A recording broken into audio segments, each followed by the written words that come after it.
راديو إرنا راديو إرنا كاب كتما باريس محلالة بإرتوان غازت إنياتا زدالو نتس راديو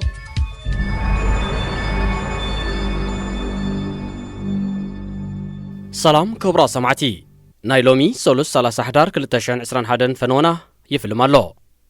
حموشت إرتراوان نبولت تغدادماي بشكلت تاغور أفريقيا تروقيهم አዲስ አበባ ኤርትራውያን ስደተኛታት ጉዳዮም ዘሳለጥሉ አብያተ ጽሕፈት ዩኤንኤችሲአርን አራን ምዕጻው ተወሳኺ ሻቅሎት ተፈጢሩ ሓልዋ ዶባት ኤውሮጳ ካብ ፈረንሳ ናብ ብሪጣንያ ንሰግሩ ሓተት ዕቁባን ስደተኛታትን ንምዕጋት ሓንቲ ነፋሪትን ድሮንን ከዋፍር እዩ هذه إذاعة إرنا أرستا زينا كسامو ጸኒሕኩም ዝርዝሩ ከሰበልኩም نبولس تقدادماي بشكلت تاغور أفريقيا ካብ ዝተረቑ 15 ተቀዳደምቲ ቶም 5 ኤርትራውያን ምዃኖም ተፈሊጡ ባቦ እምበር 5 ግዜ ተሸላሚ ብጫ ማልያ ቱር ዲ ፍራንስ ዝኾነ ፈረንሳዊ በርናርድ ሂኖት ምራሕ ንኣሰልጠንቲ ዳይሬክተራት ስፖርት መራሕቲ ጋንታን ኣፍሪቃውያንን ኤውሮጳውያንን ጋዜጠኛታትን ብዝሓቆፈት ሽማግለን ዝዕደል ቡሉስ ተቀዳዳማይ ሃገር ኣፍሪቃ ተረቂሖም ዘለዉ ኤርትራውያን ቢንያም ግርማይ መርሃዊ ቅዱስ ናትናኤል ተስፋጽዮን ሄኖክ ሙልብርሃንን ናሆም ዘርአይኖም بزيكاتي مس كلب سنبل زقدادمن بعدمه زناسن ودي 19 ዓመት ናሆም ዘርአይ እቶም ካልኦት 4 ኤርትራውያን ምስ ዓበይቲ ክለባት ዓለምና ተጠርኒፎም ዝቀዳደሙ ዘለው ፕሮፌሽናላት እዮም እታ ሽማግለ ነቲ ሽልማት ይበቅዖም ዝበለቶም 15 ሕጽያት በሐሙስ 26 ሕዳር ዕላዊ ኣብ ዝገበረትሉ እቶም 5 ኤርትራውያን ክኾኑ ከለው 4 ደቡብ ኣፍሪቃውያን 2 ዜጋታት ቡርኪና ፋሶ 2 ካሜሩናውያን 1 ዜጋ አይቮሪ ኮስትን 1 ድማ አልጄሪያዊን እዮም سلمات بلوز تقدادماي هاغور أفريقيا أب 2012 معدل كاب ዝጅምር ኤርትራውያን ተቀዳደምቲ ናትናኤል ብርሃኔ ኣብ 2012 መክሰብ ደበሳይ ኣብ 2014 ዳንኤል ተክለሃይማኖት ኣብ 2015 ተስፎም ዕቁማ ማርያም ኣብ 2016 ቢንያም ግርማይ ኣብ 2020 ተዓዊቶምሉ እዚ ማለት ድማ ስልማት ካብ ጅምር ኣብዚ 10 ዓመቱ እቲ 5 እዋን ብኤርትራውያን እዩ ተባሂቱ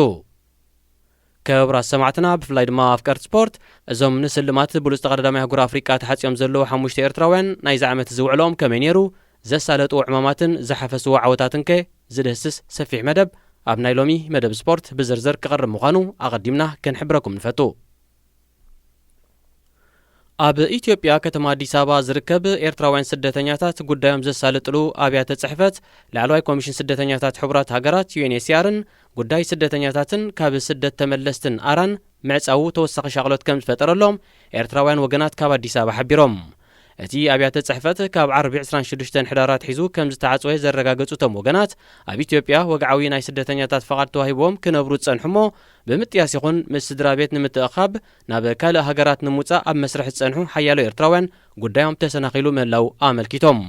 እዘን ክልተ አብያተ ጽሕፈት ካብ ስራሕ ምድስካለን ነቶም ዩኤንኤችሲአር ናብ ሳልሰይቲ ሃገር ንምጥያስ ዕድል ረኺቦም መውጽእ ቪዛ ጥራይ ክጽበዩ ጸንሑ ኤርትራውያን እውን ጸሊሎ ምዕጻው እዚ አብያተ ጽሕፈት ጊዜያዊው ዝብል ጽንጽንታ ይስማዕ እኳ እንተሎ ብሃንደበት ክዕጽኦ ዝተወሰነሉ ምኽንያት ግና ክፍለጥ ከም ዘይከኣለ ነዚ ሓበሬታ ዝለኣኽ ወገናት ጠቒሶም ላዕለዋይ ኮሚቴ ጸጥታ ፌደራላዊ መንግስቲ ኢትዮጵያ ነተን ጉዳይ ኤርትራውያን ስደተኛታት ከሳልጣ ጸንሓ አብያተ ጽሕፈት ክዕጽዋ ከም ዝወሰነ እዩ ዝንገር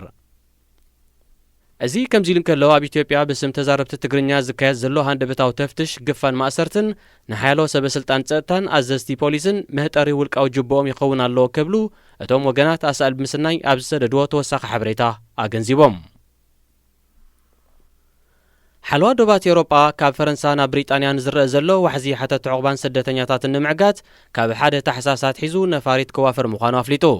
እታ ነፋሪት ካብ ጎማ ብዝተሰርሐ ጀላቡ ተጠቒሞም ካብ ገማግም ባሕሪ ፈረንሳ ናብ ብሪጣንያ ክሰግሩ ንዝፍትኑ ሓተት ዕቁባን ስደተኛታትን ብምክትታል ናብ ሓልዋ ገማግም ባሕሪ ሓበሬታ ከተመሓላልፍ እያ ሚኒስትራት ሕብረት ኤውሮጳ ብዛዕባ እዚ ንብሪጣንያን ፈረንሳን ኣሰሓይቡ ዘሎ ጉዳይ ዋሕዚ ስደተኛታት ብዝምልከት ኣብ ሰሜናዊ ፈረንሳ ከተማ ካሌ ኣብ ዘካየድዎ ኣኼባ ብተወሳኺ ኣብ ገማግም ባሕሪ ፈረንሳ ምንቅስቓስ ስደተኛታት ዝከታተላ ድሮን ክዋፈራ ኣብ ዝብል ዘትዮም ፈረንሳ ብዛዕባ እዚ ገኒኑ ዘሎ ዋሕዚ ሓተት ዕቁባን ስደተኛታትን ምስ ብሪጣንያ ብምዝታይ ንምፍትሑ ቀረብቲ ምዃና ሚኒስተር ውሽጣዊ ጉዳያት ጀራልድ ዳርማና ኣብቲ ኣጋጣሚ ገሊጹ እንተኾነ ፈረንሳ ጂሆን ኣይቲ ንብሪጣንያ ገጢምዋ ዘሎ ዘቤታዊ ኩነታት ከም ዘይትኸውን እቲ ሚኒስተር ኣገንዚቡ ሚኒስተራት ሃገራት ኤውሮጳ ብዛዕባ እዚ ካብ ፈረንሳ ናብ ብሪጣንያ ዝካየድ ዘሎ وحزي سدتنياتات بزملكت هتص زتزكايدو كاب غوما بستسرح جالبا تطقيموم نا بريطانيا مسغار زحلنو 31 سدتنياتات زي حلف سمون دحري زغاطموم نايموت حدغايو فرنسا مقابر بجلابو كسغرونا يسفتنو سدتنياتات كتكون اين فقدنينا كبل بريزيدنت فرنسا ايمانويل ماكرون تحدغام سغاطمه غليصو ابزي عامت زي امايت ኤርትራውያን ዝርከብዎም አስታት 18000 ሓተት ዕቁባን ስደተኛታትን ካብ ገማግም ባሕር ፈረንሳ ብጀላቡ ተበጊሶም ናብ ብሪጣንያ ኣትዮም እዚ ዋሕዚ እዚ ፈረንሳ ዶባታ ክትሕሉ ብዘይ ምኻላ ዝሰዓበ ምዃንያ ብሪጣንያ ትነቅፍ ፈረንሳ ቦገና ብሪጣንያ ንጉዳይ ስደተኛታት ንፖለቲካዊ ዕላማ ተጋንኖላ ክትብል ትምልስ ከብራ ሰማዕትና ዜና ተዛዚሙሎ ሰሙናዊ መደብ ስፖርት ክስዕብዩ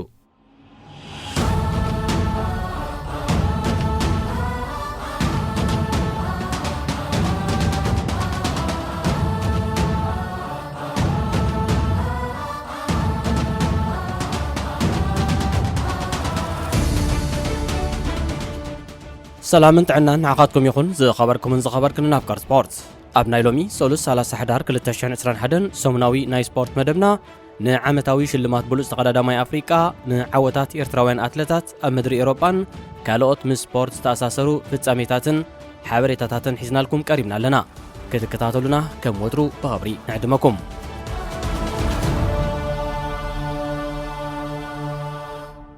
بأبو منبرنت حموشت غزي تشلام بچ عمليا تور دي فرانس خونه فرنساو برنارد هينو تمرح ناسلطنتي دايركتورات سبورت مرحت غانتاتاتن افريقاويانن اوروباويانن غازيطنياتاتن زحقوف شماغله عمتاوي شلمات بلوس تقداماي اغور افريقا معدال كاب تجمر 10 عامات تقصيرلو ابزوان عمته سبورت 2021 بمزامو زا شماغله زحلف عاموس 26 حدار 15 شلمات يبقيهم زبلتهم تقدام تحصيا علاو غيرا كابزوم 15 حصيات اتوم 5 ኤርትራውያን ኮይኖም ተቀዳዳማይ ቤልጂማዊት ወርልድ ቱር ቲም አንተርማርሼ ዋንቲ ጎቤር ማቴሪዮ ቢኒያም ግርማይ ተቀዳዳማይ ካዛክስታናዊት ወርልድ ቱር ቲም አስታና ፕሪሚየር መርሃው ቅዱስ ተቀዳዳማይ ኢጣሊያዊት ፕሮ ኮንቲኔንታል ቲም አንድሮኒ ጂካቶሊ ሴድሪሜክ ናትናኤል ተስፋጽየን ተቀዳዳማይ ደቡብ አፍሪካዊት ኮንቲኔንታል ቲም ኩቤካ ሄኖክ ሙሉ ብርሃንን ተቀዳዳማይ ኤርትራዊት ክለብ ሰንበል ናሆም ዘራይኖም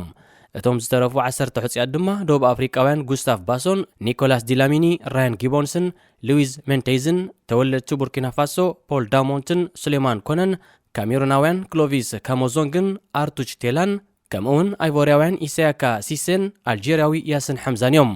ውዕሎ ናይዞም 5 ንሽልማት ብሉጽ ተቀዳዳማይ አህጉር አፍሪካ ተሓጽዮም ዘለው ኤርትራውያን ተወዳደርቲ ኣብ 2021 ዓመተ ምህረት ከመይ ነይሩ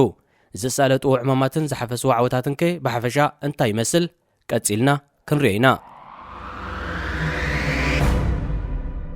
بكل التميازيا كل عامة مرت تولد بينيام جرماي أبزا أمزام تركب كل 2021 عامة مرت ماليا كل كلبات لبيسي توداديرو كورحة الريك ساورح جنبوت مس فرنسايت برو كونتيننتال تيم ديلكو أورحة سنن حملن بمعرف دما كاب فلما ورحين حسد جميرو مس بلجماويت وورلو تور تيم أنتغماشي بمخان تقداديمو بينيام أبزي استتقسي جيزي بحفشا أب4 زراتن 21 وددرات كلاسيكن تساتيفو بركز زبالة عبيت عوتات دم حفيزو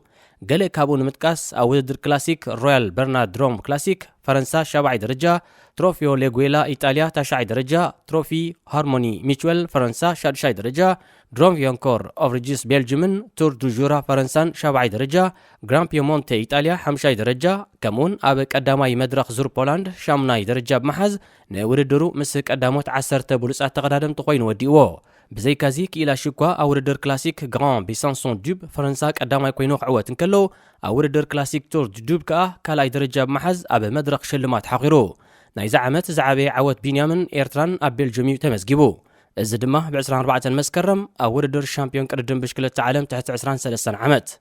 أبزي قدم تكار بزبل كتسل سمز فلت بينيام أب أوان شكوه قدميو تريلوم نزنبرو لعلي 10 تقدادمتي أبعت يرحقت نوبزحات بزاز دم ما قباب تحيسو هاديمو نزنبر إيطالياوي فيليبو باروتشيني سعيبو كالاي درجة بمحز تشلامي برور ماداليا خوينو أزي عوت زين ود 21 عامت بينيام أوردر شامبيون قدم بشكل العالم نفلم أوان أب كسادو ماليا زتلغي إرتراوي كمون تسلم أفريقيا وزبل كبري كلابس أخيل ويو بانديرا إرتراون أب زعلت زي بينيامن بتصوتن بزن تبتب وراهات أب زنقي شامبيون قدم بشكل العالم نمجمريا أوان كتسك البقيعة بينيام أب عامته كل 2021 بحفشا 37 جيزي نام ميدا بموراد 6381 كيلومتر تقوعيزو 746 ናይ UCI ነጥቢ ድማ ኣዋሊሉ በዚ ነጥቢ እዚ ኣብ መሳልል ዓለም ካብ ኤሊት መበል 76 ክስራዕ እንከሎ ኣብ ትሕቲ 23 ዓመት ዝዕድሚኦም ካ ሳልሳይ ደረጃ ብመሓዝ ምስ ብሉጻት 3 ተቐዳደምቲ ተሰይሙ ቢንያም ብተወሳኺ ኣብ መሳልል ኣፍሪቃ ልዕሊ ዝኾነ ናይ ኤሊት ይኹን ናይ ትሕቲ 23 ዕድመ ተወዳደርቲ ተሰሪዑ ጎብለል ኣፍሪቃ ኮይኑ ኣብ 2022 ዓመተ ምህረት ምስ ኣሜሪካዊት ወርልድ ቱር ቲም EF ኤዱኬሽን ኒፖ ኮይኑ ንኽወዳደር ተዳልዩ ዘሎ መርሃዊ ቅዱስ ነዛ ዓመት እዚኣ ምስታ ካብ 2019 ጀሚሩ ተጸንበራ ካዛኪስታናዊት ወርልድ ቱር ቲም ኣስታና ፕሪምየር ቴክ ኮይኑ እናተቐዳደመ ሓሊፍዋ በጠቕላላ ድማ ኣብ 4 ዙራትን 11 ውድድራት ክላሲክን ብምክፋል ኣብ 33 መዓልታት 5594 ኪሎ ሜትር ዝርሕቀቱ መንገዲ ሸፊኑ ንገሌ ኣብዚ ዓመት እዚ ዝረኸቦ ዓወታት ናይዚ ኣብ 23 ጥሪ 1994 ዝተወልደ ተቐዳዳማይ ምስን ድህስስ ድማ ኣብ ዙር ቱርኪ ኣብ 5 መድረኽ 6 ደረጃ ብእኩብ ድምር ግዜ 5 ደረጃ ኣብ ዙር ዶክቴን ላዴፔሽ ድሚዲ ፈረንሳ ኣብ 3 መድረኽ 7 ደረጃ ብእኩብ ድምር ግዜ 8 ተርታ ክሕዝ እንከሎ ኣብ ዙር ኣድሪያቲካ ኢዮን ካሬስ ኢጣልያ ድማ ኣብ ካልኣይ መድረኽ ኣብ ሓፈሻዊ ናይ ግዜ ውድድር ከምኡን ኣብ ውድድር ዓቐብ ካልኣይ ኮይኑ ብምእታው ተኻፋሊ ፖድዮም ኮይኑ ኣብ መወዳእታ ወርሒ ሰነ ናይዚ ዓመት እዚ ኣብ ሃገራዊ ውድድር ክሮኖሜተር ሻምፒዮን ኤርትራ ክኸውን ዝበቕዐ መርሃዊ ካብቲ ግዜቲ ኣትሒዙ ኣብ ዓለም ለኻዊ ውድድራት ክሮኖሜተር ብባንዴራ ኤርትራ ዘግየፀ ማልያ ለቢሱ ኣብ ምውድዳር ይርከብ ብዘይካ ዝንሱ ኣብ ናይ ጽርግያ ውድድር እውን ብሻምፒዮን ኤርትራ ተቐዳዳማይ ጀርመናዊት ኮንቲኔንታል ክለብ ባይከይድ ዳዊት የማነ ተበሊጹ ካልኣይ ደረጃ ይሒዙ ኣብዚ ዓመት 368 ናይ UCI ነጥቢ ዝረኸበ መርሃዊ ቅዱስ ኣብ መሳልል ዓለም መበል 166 ተርታ ክስራዕ እንከሎ ኣብ መሳልል ኣፍሪቃ ድማ ንቢንያም ግርማይን ደቡብ ኣፍሪቃዊ ራያን ጊቦንስን ተኸቲሉ ሳልሳይ ደረጃ ሒዙ ተቐዳዳማይ ኢጣልያዊት ፕሮ ኮንቲኔንታል ቲም ኣንድሮኒ ጂኦካቴሊ ሴድርሜክ ናትናኤል ተስፋጽዮን ኣብ ዓመት 2021 ካብ ኤርትራውያን እቲ ዝነውሐ ርሕቀት ዝሸፈነ ተቐዳዳማዩ ንሱ ኣብ 57 ናይ ውድድር መዓልታት 9178 ኪሎ ሜትር ዝኣክል ርሕቀት ተሓንቢቡ ብሓፈሻ ድማ ውድድር ግራንድ ቱር ጂሮ ዲ ኢጣልያ ዝርከቡ 6 ዙራትን ኣብ 12 ውድድራት ክላሲክን ራጹ አንጠብጢቡ ብ23 ግንቦት 1999 ዝተወልደ ናትናኤል ኣብ ኢጣልያ ዝተኻየደ ዙር ቲሬኖ ኣድሪያቲኮ ትሕቲ 23 ዓመት ዙር ኣልፕስ ከምኡን ውድድር ክላሲክ ፐርሴምፕሬ ኣልፍሬዶ ኢጣልያ ታሻዓይ ተርታ ኣብ ዙር ሴቲማና ኢጣልያ ኣብ ሳልሳይን ራብዓይን መድረኽ ብቐደም ተኸተል መበል 58 ደረጃ ከምኡ ድማ ብእኩብ ግዜ ድምር ካብ ትሕቲ 23 ዓመት ዝዕድሚዮም ተወዳደርቲ ሻድሻይ ኮይኑ ቅድድሙ ፈጺሙ ኣብ ርእሲ እዚ ናትናኤል ኣብ ግራንድ ቱር ጂሮ ዲ ኢጣልያ ንፈለማ እዋን ብምስታፍ ኣብ መበል 18 መድረኽ 8 ኮይኑ ብምእታው ምስ ቀዳሞት 10 ብሉጻት ተቐዳደምቲ ተሰሪዑ ወዲ 22 ዓመት ናቱ ብተወሳኺ ኣብ ውድድር ክላሲክ ፈረንሳ ቱር ዱ ዱብ ራብዓይ ብምውፁ ኣብ ፖዲየም ካምድያብ ንስክላት ዓንቂጹ ኣብዚ ዓመተ ውድድር 131 ናይ UCI ነጥቢ ዘኻዕበተ ናትናኤል ብደረጃ ዓለም ካብ ትሕቲ 23 ዝዕድሚዮም ተቐዳደምቲ መበል 57 ደረጃ ክሕዝ እንከሎ ኣብ መሳልል ኣፍሪቃ ድማ ካብ ኤሊት መበል 14 ካብ ትሕቲ 23 ዓመት ዝዕድሚዮም ካ ንቢንያም ግርማይ ስዒቡ ካልኣይ ተርታ ተሰሪዑ ሄኖክ ሙሉብርሃን ኣብ ዓመት 2021 ፍሉይ ብቕዓት ካብ ዘንጸባረቑ ኤርትራውያን ተቐዳደምቲ ሓደ እዩ ከም መርኣያ ብቕዓቱ ድማ ደቡብ ኣፍሪቃዊት ጋንቱ ክቤካ ኔክስታሽ ነዚ ብ11 ሕዳር 1999 ዝተወልደ ተቐዳዳማይ ካብ ኮንቲኔንታል ቲም ናብ ወርልድ ቱር ቲም ንኸተሰጋግሮ ተደሪኸያ ሄኖክ ካብዚ ዓመት 12 ውድድራት ክላሲክን 6 ዓበይቲ ዙራትን ኣሰላሲሉ ኣብ 48 ናይ ውድድር መዓልታት ድማ 6735 ኪሎ ሜትር ተጓዒዙ ኣብ ዝሓለፈ 3 ቅነ መበል 22 ዓመት ልደቱ ዘብዓለ ሄኖክ ኣብ ቀዳማይ መድረኽ ዙር ሴቲማና ኢንተርናዚዮናል ኢጣልያ ኣብ ዙር ኣልፕስ ኢዚየር ፈረንሳ ትሕቲ 23 ዓመት ብእኩብ ድምር ግዜ ኣብ ውድድር ክላሲክ ትሮፊዮ ፒቫ ኢጣልያ ከምኡን ኣብ ውድድር ክላሲክ ቤልቨርደ ኢጣልያ ታሻዓይ ደረጃ ዝሓዘሉ ቅድድማት ገሌ ካብቲ ብሉፅ ውፅኢታት እዩ በተወሳኺ ሄኖክ ኣብ ካልኣይ ከምኡን ራብዓይ መድረኽ ዙር ቺክሊስቲኮ ኢጣልያ ብቅደም ተኸተል መበል ሳልሳይን ሻድሻይን ተርታ ኮይኑ መዛዘም ሕንጻጽ ረጊጹ ናይዚ ዓመት ዓወታት ሄኖክ በዚኦም ጥራይ ዝተደረተ ኣይነበረን ንሱ ኣብ ዙር ቺክሊስቲኮ ዴላ ቫል ዳኦስታ ኢጣልያውን ኣብ ካልኣይ መድረኽ ሻድሻይ ደረጃ ብእኩብ ድምር ግዜ ድማ 7 ተርታ ጨቢጡ ብዘይካዚ ኣብ ውድድር ክላሲክ ሜዲዮ ብሬንታ ኢጣልያ ካልኣይ ብምውፃእ ኣብ መድረኽ ሽልማት ደይቡ ሄኖክ 88 ነጥቢ ብምእካብ ኣብ መሳልል ኣፍሪቃ ካብ ኤሊት ኣብ መበል 23 ካብ ትሕቲ 23 ዓመትካ መበል 7 ደረጃ ይሓዝ እምበር ዝበዝሐ ካብዚ ነጥቢ ብደረጃ ኮንቲኔንታል ቲም ተሳቲፉ ዝሓፈሶ ምስ ምዃኑ ከም ካዕበት ዓወት ክርአ ይግባእ ب13 መስከረም 2002 ዝተወልደ ናሆም ዘርአይ ንሽልማት ብሉጽ ተቐዳዳማይ ኣፍሪቃ ተሓጺኦም ካብ ዘለው 5 ኤርትራውያን ተቐዳደምቲ እቲ ብዕድመ ዝነኣሰን ኣብ ውሽጢ ሃገር ክወዳደር ዝጸንሐን ስፖርታዊ እዩ። ወዲ 19 ዓመት ናሆም ሓንሳ ጥራዩ ካብ ሃገር ወፂኡ ተቐዳዲሙ ዘሎ ንሱ ድማ ኣብ ወርሒ ግንቦት ናይዚ ዓመት ኮይኑ ኣብ ዙር ሩዋንዳ እዩ። ናሆም ኣብዚ ዙር ኣብ ሓፈሻዊ ናይ ግዜ ቅድድም ታሻዓይ ተርታ ክስራዕ እንከሎ ኣብ ናይ ትሕቲ 23 ዓመት ዕድመ ድማ ካልኣይ ደረጃ ሒዙ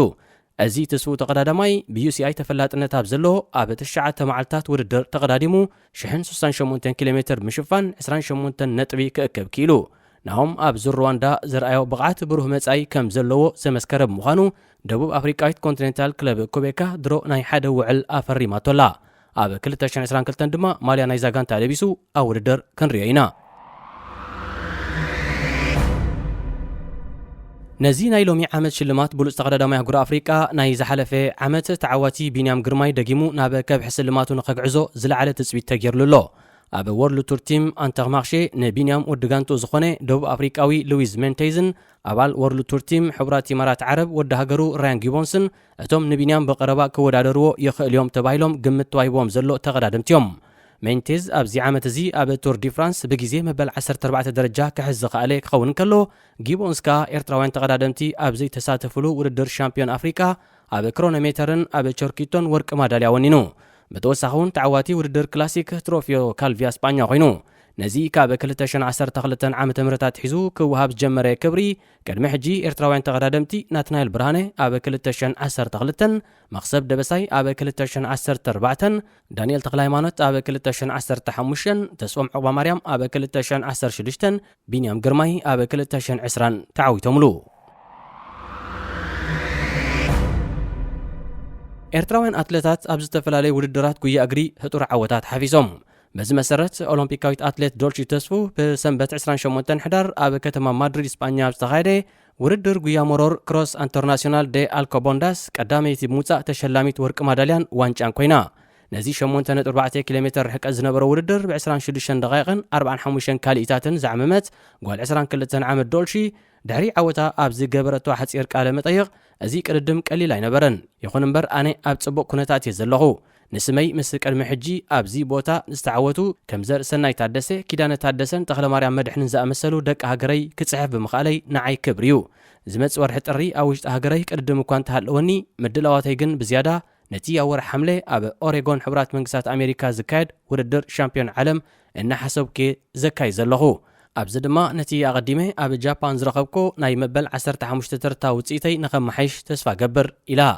ኣብዚ ቅድድም ሉሲማውያን ኢትዮጵያዊት ሊኮና ኣምባውን ካብ ዶልቺ ብቕደም ተኸተል ብ4 ከምኡን 18 ካልኢታት ዶንጌን ካልኣይን ሳልሳይን ደረጃ ሒዘን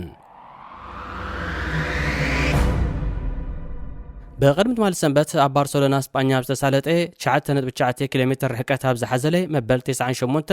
ውድድር ጉያ እግሪ ዣምቧን ዝተቐዳደመ ውልዶ ኤርትራዊ ኣትሌት መርሃዊ መብራእቱ ወገኑ ንዕወት ናይቲ ውድድር ስጳኛዊ መሐመድ ካቲር ተኸቲሉ ካልኣይ ብምውፃእ ኣንፀባራቒ ዓወታ መስጊቡ መሐመድ ቅድድሙ ንምፍጻም 29 ደቂቕን 44 ካልኢታትን ዝወሰደሉ ክኸውን ከሎ ወዲ 18 ዓመት መርሃዊ መብራእቱ ድማ ካብ መሐመድ ብክልተ ካልኢታት ጥራይ ተፈንቲቱ መዛዘሚ ሕንጻጽ በፂሑ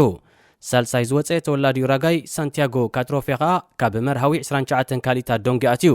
ኤርትራዊ ኣትሌት ክብሮም ወልደ ሚካኤል ሸነኹ ኣብ ተመሳሳሊ ዕለት ኣብ እስጳኛ ዝተኻየደ ውድድር ዙሪክ ማራቶን ዶኒስቲያስ ሳን ሰባስቲያን ካልኣይ ደረጃ ብምሓዝ ብሩር ማዳልያ አንጠልጢሉ ኢትዮጵያዊ ኣትሌት ክንዴ ደርሰ ብ2 ሰዓታት 12 ደቂቕን 12 ካልኢታትን ኣብዚ ውድድር ቀዳማይ ክወፅእ ከሎ ወዲ 34 ዓመት ክብሮም ድማ ብ1 ደቂቕን 33 ካልኢታትን ድሒሩ ስዒብዎ ኢትዮጵያዊ ዮሃንስ ደገፋ ከዓ ብክብሮም ብልዕሊ 2 ደቂቕ ተበሊጹ ሳልሳይ ኣትዩ ብሰንበት 28 ሕዳር ክለባት ፕሪምየር ሊግ እንግሊዝ በርንሌይን ቶተናምን ሕድሕደን ክፋለማ ግጥም ተሰሪዑለን ነይሩ ሓደ ኬን 17 ዝብል ናይ ትዊተር መፀውዕ ዘለዎ ዕሉል ደጋፊ ቶተናም ስፐርስ ድማ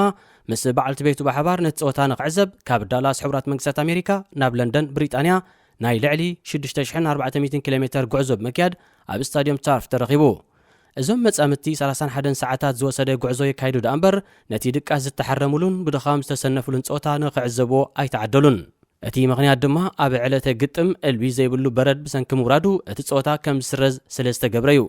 كينين متصامتون اتتصوتا مستسرزه بونبو نزغوانفوم حما اغاطامي اب تويتر تصحفو كون كلو كاب بزحات محبرسب كلب توتنهام دما تدناغاصنت رخيبوم كيرون بيريان سباله اب مدبر تلفزيون شانل 4 سرح ارتع فيديو كينن بعلت بيتون كساب حموس اب بريطانيا صنحون تدا خوينوم اب تعلت اب مونغو توتنهامن برينتفوردن نزكاد صوتا ناب ستاديوم كاتوم زخل تكيت بناصا نخبوم فقادنيا مخانو غليصلوم اتقاي توتنهام انجليزاوي هاري كين دما بتمساسالي اب زعلت اب زكاد صوتا اغاشو كونو عديموم تጻወታይ توتنهام زنبره ميكي هازارد بوغنو صباح ربع نكبري تጻወتي كلب توتنهام زنبرو ليدلي كينغن مايكل داونسنن اب زدالو فولي مدب ناي كبري اغاش كونو عدمه ليخلوم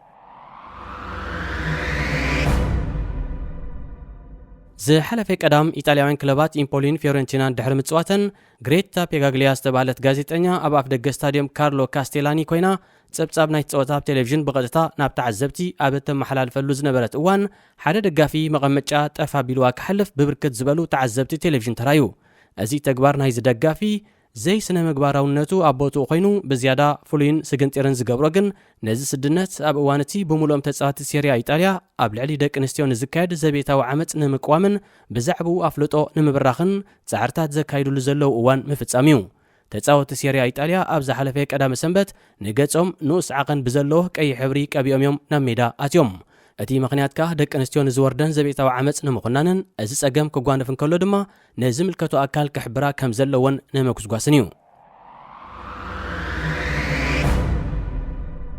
ناي مبل 14 سمون صوتات بريمير ليج عد انجليز كاب لومي سولوس كساب دحري صباح حموس ك30 بتي وتي زلو مرح قبر مسرت لومي ساعه 10 فرغان مشت نيوكاسل انصار نورويتش ساعه 10 ربع مشت ليدز انصار كريستال بالاس صباح ربع ساعه 10 فرغان مشت ساوثهامبتون مس ليستر سيتي واتفورد مس تشيلسي ويسام مس برايتون وولفز مس بيرنلي ساعه 10 ربع مشت استون فيلا مس مانشستر سيتي ايفرتون مس ليفربول دار صباح حموس ساعه 10 فرغان مشت كا توتنهام مس برينتفورد ساعة 10 ربع مشت مانشستر يونايتد أنصار أرسنال كقطمين نورد بريمير ليج تشيلسي ب30 نقطة كتقلصن كلا مانشستر سيتي ب29 ليفربول ب28 ويستام من أرسنال ب23 نقطة كاب كلاي كساب 5 درجة تري لنا لوا بقول دما محمد صلاح كاب ليفربول ب11 جيمي فاردي كاب ليستر سيتي ب9 دياغو جوتان ساديو مانن كاب ليفربول ب7 شوطات كاب قداماي كساب سالساي ترتا تسريعهم يمرحلو